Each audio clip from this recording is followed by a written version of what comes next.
semua, di kesempatan kali ini kita akan membahas sebuah fenomena yang sering terjadi di kalangan remaja SMA, yaitu pergaulan eksklusif, dan bagaimana sih dampaknya terhadap interaksi sosial. Jadi, pergaulan eksklusif itu adalah pola pertemanan yang hanya menerima orang-orang tertentu, biasanya berdasarkan kesamaan minat, gaya hidup, status sosial, atau bahkan penampilan. Fenomena ini sangat dekat dengan kehidupan sehari-hari kita di sekolah.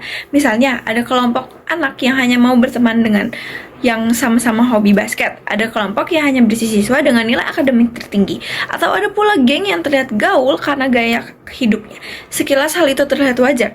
Remaja memang cenderung mencari teman yang mirip dengan dirinya. Namun, masalah muncul ketika pergaulan eksklusif ini membuat sebagian siswa merasa tersisih, minder, atau tidak dihargai. Siswa yang tidak termasuk dalam kelompok seringkali merasa terasing, sulit mendapatkan teman, bahkan kehilangan semangat belajar. Akibatnya, suasana kelas tidak harmonis, solidaritas antar siswa melemah, dan interaksi sosial menjadi terhambat. Jika kita analisis menggunakan teori sosiologi, ada beberapa sudut pandang yang bisa membantu kita memahami fenomena ini. Pertama, teori interaksionisme simbolik. Teori ini menjelaskan bahwa manusia berinteraksi menggunakan simbol-simbol sosial, seperti bahasa, gaya, berpakaian, minat, atau cara berbicara. Dalam pergaulan remaja, simbol-simbol ini menjadi batasan yang menentukan siapa yang dianggap bagian dari kita dan siapa yang bukan. Maka terbentuklah kelompok eksklusif yang didasarkan pada simbol tertentu. Kedua, dari perspektif teori konflik, teori ini melihat adanya perebutan status dan kekuasaan sosial, bahkan di lingkungan sekolah. Kelompok eksklusif seringkali menciptakan kesenjangan antar siswa yang punya modal tertentu, baik itu modal sosial, prestasi, atau materi dengan mereka yang tidak. Akibatnya muncul ketegangan dari konflik kecil, baik yang terlihat maupun yang tersembunyi. Jadi ketiga, menurut teori struktural fungsional, dalam teori ini, setiap kelompok sosial punya fungsi tertentu. Kelompok eksklusif bisa berfungsi positif bagi anggotanya, yaitu memberikan identitas, rasa aman, dan dukungan emosional. Namun, dalam skala sekolah, kelompok eksklusif justru bisa mengganggu fungsi solidaritas sosial secara keseluruhan, karena interaksi menjadi terbatas dan hubungan antar siswa tidak merata. Setelah memahami masalah dan analisis teorinya, sekarang mari kita lihat solusi yang bisa kita tawarkan. Kita akan menggunakan 3 pendekatan atau 3 solusi. Yang pertama ada preventif, represif, dan rehabilitatif. Yang pertama, solusi preventif adalah pencegahan agar masalah tidak muncul sejak awal.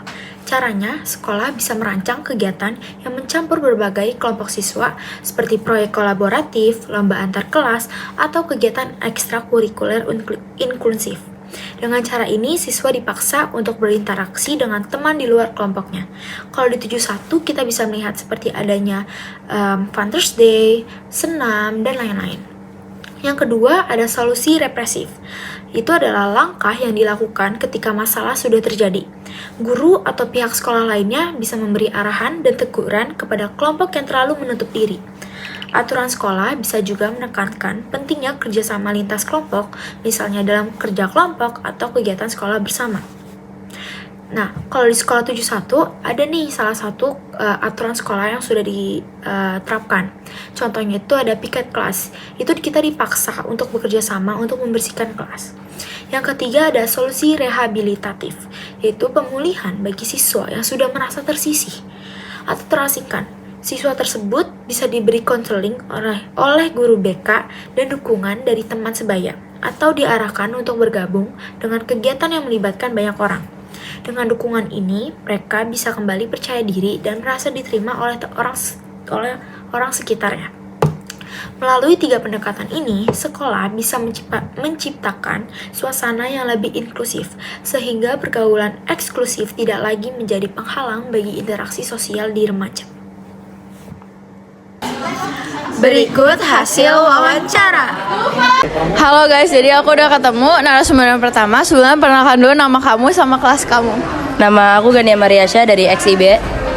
Oke, dari pengalaman pribadi kamu nih, gimana sih caranya kamu memilih teman dekat? Ya kalau misalnya dia ternyata sefrekuensi terus sama-sama asik, ya jadi teman dekat.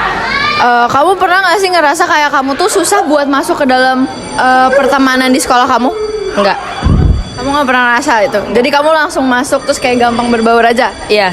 Oke, terus kalau misalnya tanda-tanda kalau misalnya di suatu kelompok pertemanan itu tuh tertutup atau eksklusif itu ada nggak sih tanda-tandanya? Ya ada sih paling kayak dia lebih milih-milih orang aja buat masuk.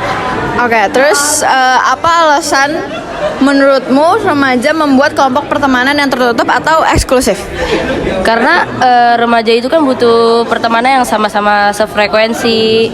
Jadi kayak kita kan nggak semua orang tuh sefrekuensi gitu. Jadi emang butuh beberapa teman yang sefrekuensi. Oke, yang terakhir nih, menurut kamu kegiatan apa yang bisa membuat semua siswa terasa terbuka? Deep talk. Senam bisa tuh. Senam. Senam di bareng di Jusat kan. Yang biasa pagi-pagi. Iya biasa pagi-pagi kan pasti rame. Jadi kayak kita terbuka aja. Jadi kalau misalnya senam itu kita berbaur semuanya tuh kalau senam. Iya dong. Oke. Oke, itu pertanyaan dan jawaban dari narasumber kita yang pertama. Terima kasih. Oke, sekarang aku udah sama narasumber kedua. Sebelum itu kenalin dulu siapa namanya. Nama saya Risyad Zunurain dari kelas 11D. Menurut kamu, apa sih tanda-tanda kalau suatu kelompok pertemanan itu tertutup atau eksklusif? Kayak misalnya ada circle di sekolah. Menurut aku biasanya mereka circle yang tertutup atau eksklusif itu cenderung ke arah yang sombong gitu dan tidak mau berteman dengan teman-teman yang baru lagi. Nah, apa alasan menurut lo remaja membuat kelompok pertemanan yang tertutup kayak ngebuat circle sendiri tuh alasannya apa sih biasanya? Mungkin karena tidak mau bergaul dengan teman-teman lain yang mereka anggap tidak setara dengan mereka. Untuk pertanyaan terakhir, menurut Rishad, kegiatan apa yang bisa membuat semua siswa merasa lebih terbuka dan saling menerima biar nggak ada circle-circlean? Agar siswa saling terbuka mungkin bisa dengan kegiatan L5. Itu menurut saya sangat membantu dalam membangun keakraban antar teman-teman di kelas dan di sekolah. Oke, terima kasih. Sekian dari kami. Bye-bye. Jadi pergaulan eksklusif di SMA adalah kenyataan yang memiliki dampak besar terhadap interaksi sosial remaja. Ia bisa memperkuat identitas kelompok, tetapi juga bisa membuat sebagian siswa merasa tersisih dan melemahkan solidaritas di sekolah. Dengan memahami penyebabnya, menganalisisnya melalui teori sosiologi dan menerapkan solusi preventif, represif, serta rehabilitatif, kita bisa menciptakan sekolah yang lebih ramah dan terbuka. Mari kita mulai dari diri sendiri, buka hati, hargai perbedaan, dan jadilah teman yang menerima siapa saja, karena sekolah seharusnya menjadi tempat untuk tumbuh bersama, bukan hanya untuk segelintir orang.